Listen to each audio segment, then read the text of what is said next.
शारीरिक भाषा का महत्व बहन जी क्लास में बताती है कि परसों D0C0 साहब यानी डिस्ट्रिक्ट कलेक्टर हमारे गांव के दौरे पर आने वाले हैं, इसलिए सरपंच जी चाहते हैं कि अपने स्कूल के कोई 2 बच्चों D0C0 साहब को स्कूल में हुई प्रगति के विषय में बताएं।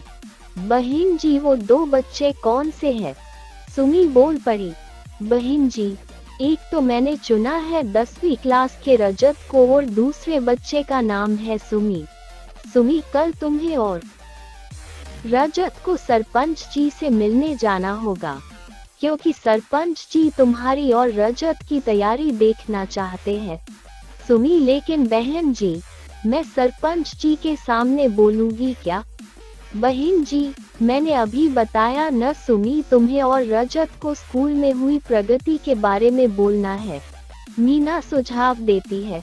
बहन जी, आप चाहें तो आधी छुट्टी के समय मैं सुमी की मदद कर दूंगी, और फिर आधी छुट्टी के वक्त मीना, सुमी, मेरे ख्याल से सबसे पहले तुम्हें एक सूची बनानी चाहिए जिसमें तुम वो सब बातें लिखोगी जो पिछले 1 साल में हमारे स्कूल की प्रगति हिस्सा बनी है, जैसे कि पिछले 1 साल में स्कूल आने वाले बच्चों की संख्या बढ़ी है।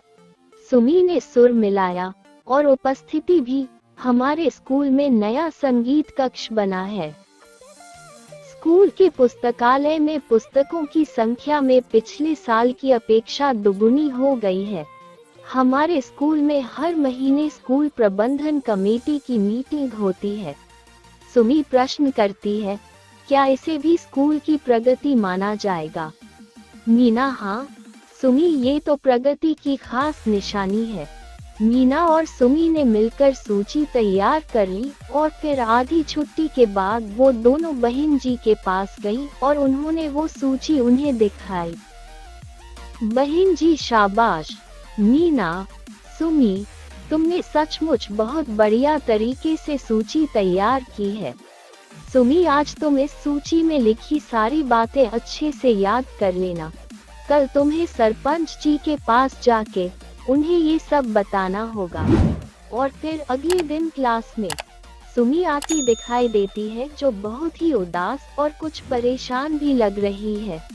बहन जी के पूछने पर सुमी जवाब देती है, बहन जी, रजत भैया और मैंने सरपंच जी को स्कूल की प्रगति के विषय में बताया।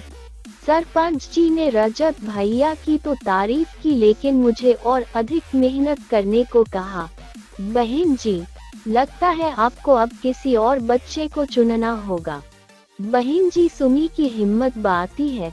D0C0 साहब तो कल आएंगे, तो तुम्हारे पास आज का पूरा दिन है और अधिक तैयारी करने को।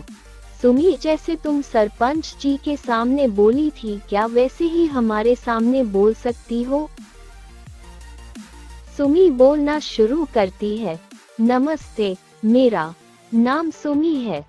आज मैं आपको अपने स्कूल की कुछ विशिष्ट उपलब्धियों के विषय में बताना चाहूंगी। बहन जी, 1 मिनट रुको सुमी। बच्चों, कैसी लगी तुम्हें सुमी की तैयारी? मीना, मेरे ख्याल से सुमी अपनी बात बोलते हुए हम में से किसी को नहीं देख रही थी।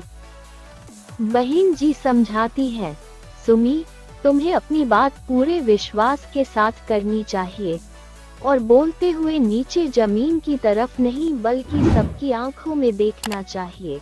जब हम सामने वाले की आंखों में देख के अपनी बात कहते हैं तो ये हमारे आत्मविश्वास को दर्शाता है। नजर मिला के बात करना, आत्मविश्वास के साथ बोलना, सीधे खड़े होके बात करना, बात करते समय अपने हाथों का इस्तेमाल करना, इन सब को अंग्रेजी में कहते हैं बॉडी लैंग्वेज यानी शारीरिक भाषा। कल जब तुम सरपंच जी से मिलने जाओगी तो अपनी शारीरिक भाषा का खास ध्यान रखना। सुमी ने पूरा दिन बहन जी के बताए हुए तरीके से बोलने का अभ्यास किया और अगले दिन D0C0 साहब के सामने, नमस्ते, मेरा नाम सुमी है। आज मैं आपको अपने स्कूल की कुछ विशिष्ट उपलब्धियों के विषय में बताना चाहूंगी। सुमी धारा प्रवाह और आत्मविश्वास के साथ बोलती चली जाती है। सुमी के आत्मविश्वास के प्रभावित होके D0C0 साहब बोले, सरपंच जी, मैंने आज तक सुमी से अधिक आत्मविश्वासी लड़की नहीं देखी। सुमी के लिए जोरदार तालियों की गदगदाहट होती है। मीना मिट्ठू की कविता, बातचीत है एक कला, इस कला की कीमत जानो, शारीरिक भाषा और भाव के महत्व को पहचानो। दोस्तों, अगर आपको हिंदी कहानी, जोक्स पढ़ना और सुनना पसंद है तो इस वीडियो को लाइक करो। अगर आप नए हो तो हमारे चैनल स्टार वॉइस किंग को सब्सक्राइब करो और ज्यादा से ज्यादा शेयर करो। All of you take care. मिलते हैं किसी और नए वीडियो पर। बाय।